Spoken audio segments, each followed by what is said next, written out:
Greetings, and welcome to Cambrian Dawn. Cambrian Dawn is an indie game made by one developer with a passion for all things wildlife. In this game, you will find a wonderful assortment of creatures from the Cambrian period of Earth's history.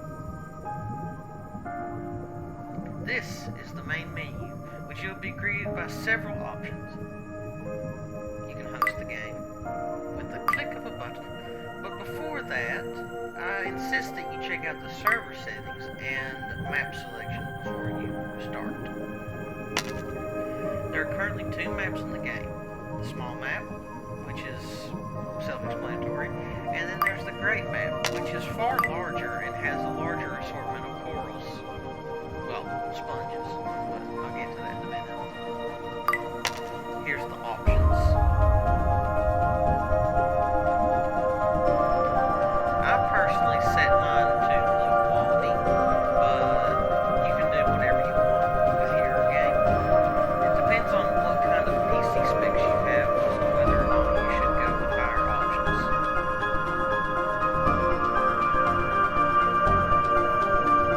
In addition to this, you can adjust the volume using this volume tab down at the bottom.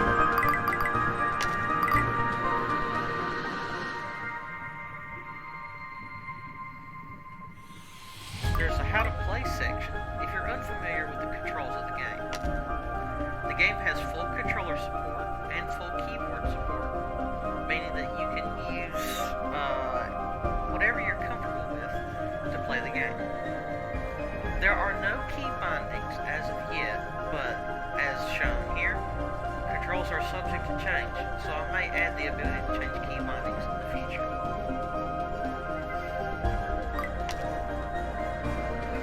There are currently only two server settings, which toggle whether or not creatures grow from young to adult or start out as an adult from the get-go. There's also a setting to toggle omnidens, which is this big boy in the background. By default, they are both turned off, but if you want the full experience, I insist that you turn both of them on. But if you're the kind of person that doesn't like to spend an hour growing an animal from young to adult, then you can toggle off allow growth, which will make it more of a sandbox style experience. There's also a living encyclopedia, which will allow you to toggle through various creatures that lived in the Cambrian period and learn more about them. Without further ado, I will now host a game and show you the gameplay.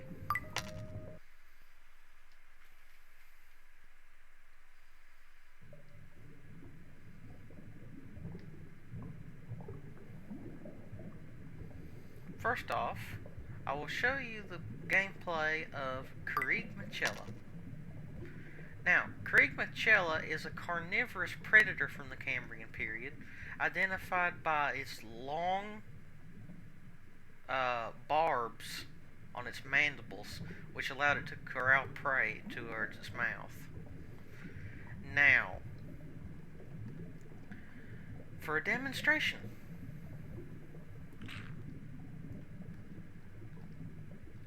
Well, that was easy. Okay, so basically, when your creature's mouth is in front of a piece of meat, all you have to do is press E to consume it.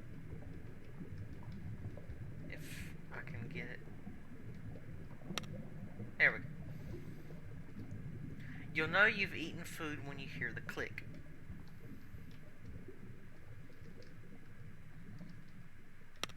There we go. Now, as you can notice, there are two different types of meat. There's red meat, which is good to eat, and then there's this weird pale meat. Do not eat that. That is toxic. Some animals have toxic meat as a defense mechanism to prevent them from being eaten.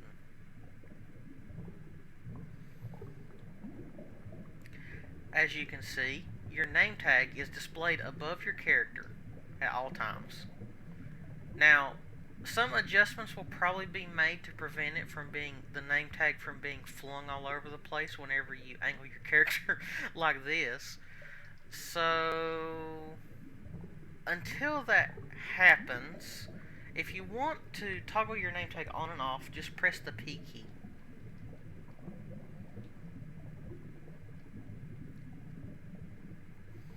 Now, Kriegmachella, Parvibellus, and Omnidens are all Lobopodians. Well, guild Lobopodians, that is. Which means that they have access to a cool ability, Echolocation. If you press V to activate it, you can see living organisms along the seabed. Such as this trilobite. Well, it was a trilobite until I eat it. Now, like I said, that specific trilobite is toxic. I will now demonstrate what happens if you eat this toxic meat.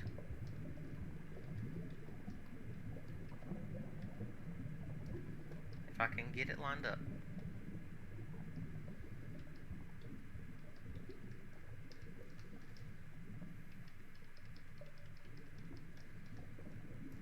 Well, will it not let me eat it? Well, the game is in development, so we'll have glitches like it every now and then.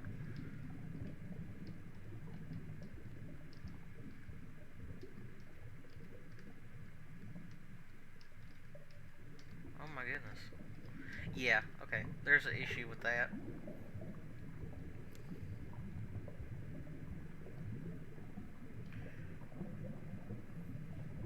I do know we can eat the snails though.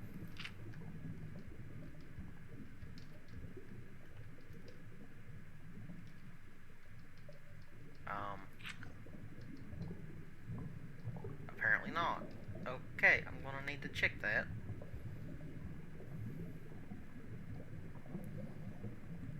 Okay. Kriegmachella also has a dash attack, which you can use with the spacebar. Careful not to use it too many times though, because it eats a good chunk of your energy. Speaking of which, energy is basically the stamina value of this game. If it reaches 0, you're going to have to stand still or else you won't be able to sprint anymore. You might have also noticed that there is a fear bar and a blood bar. The blood bar is a percentage of the amount of blood that your creature contains. It acts as a secondary health bar. So if it reaches 0 or if health reaches 0, your creature will die. So you'll need to monitor both when in combat.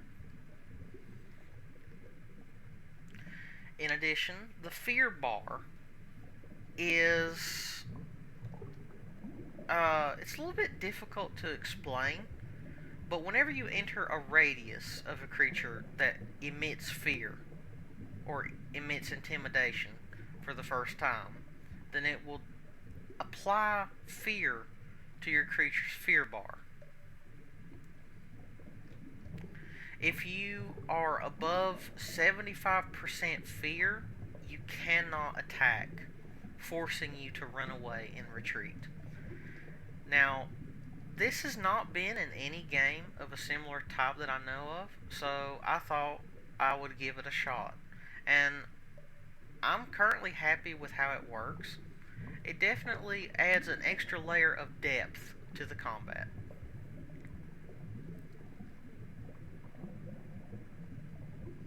To respawn, you press the backspace. We will now experience another creature called Daguanaspis. Now, Daguanaspis is the trilobite that we saw earlier. Its defense mechanism is simply just being unable to be eaten. So, unless you get on somebody's nerves, I think you'd be relatively safe as this guy.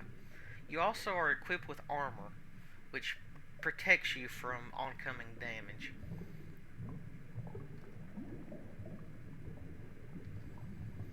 Now, the trilobite has undergone a bit of a rework since some of the previous gameplay trailers. It has been received a retexture and antenna.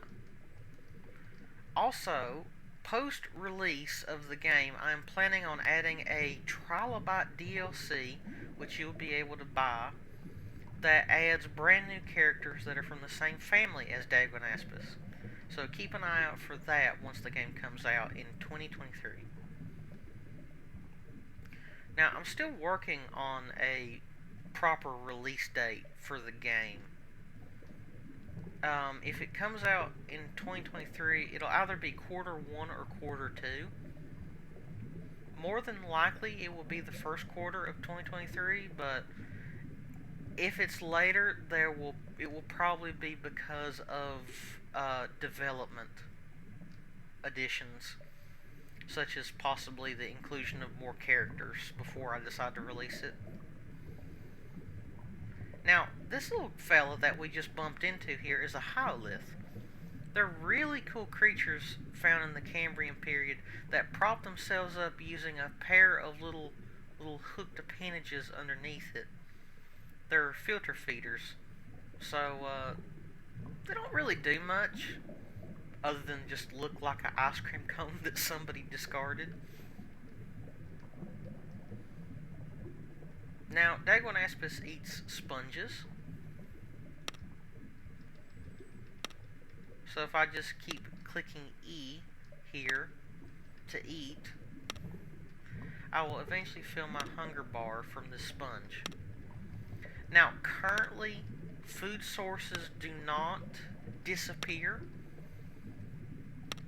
I may alter this in the future, but I really don't see any reason to make the food sources go away unless it's like meat for carnivores. Herbivores should have it easy with the food sources, whereas carnivores should have to work for it a bit because they're generally on the stronger side of the spectrum of combat capabilities. Now, you might be wondering about the dark edges around the screen. That's because Dagonaspis has relatively poor eyesight compared to most trilobites. I tried to replicate different vision qualities for different animals by adding a vignette along the edges of the screen to darken it and make it look more like, the animal is like less capable in terms of its eyesight. Now, if you press I, you can bring up your creature's information. This will give you a basic rundown of your creature and give you a little idea of how to survive.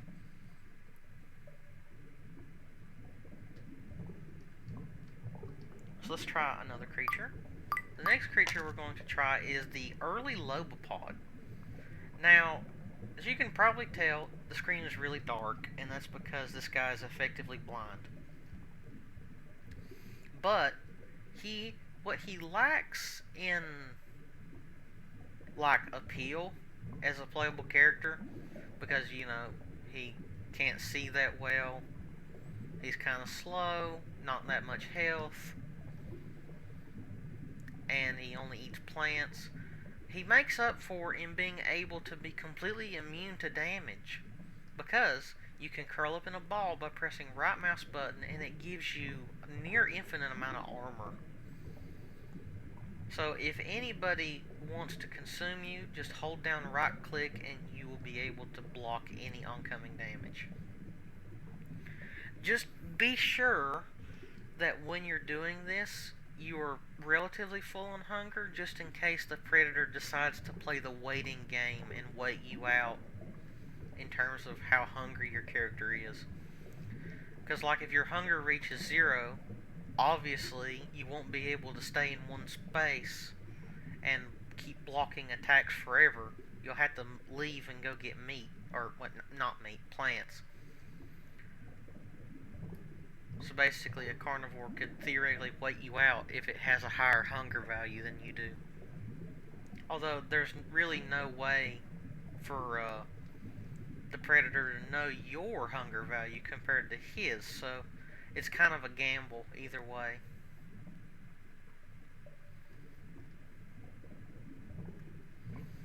The next character is Primicaris and Scania.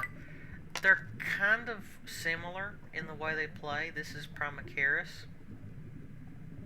I was initially going to have a pounce system in the game, but the code for that was proving to be way too difficult, and it prevented the game from packaging, so I had to scrap that, at least for now. Now, Primacaris and Scania, they both have attacks. They can do a simple bite, so it's basically, they're like nearly trilobites, but not quite. They're somewhat different.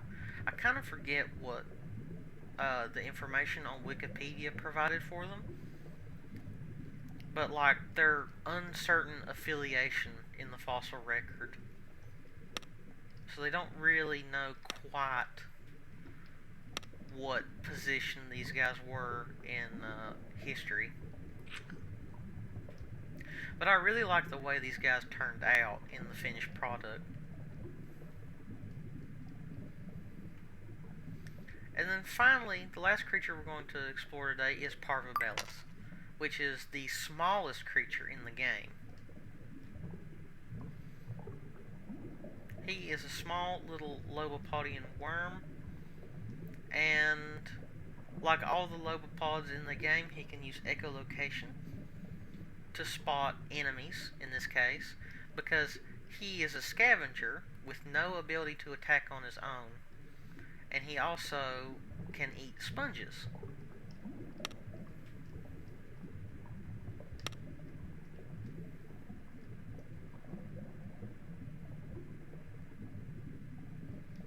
So he's pretty much perfect for darting in and out of the sponge reefs in the game.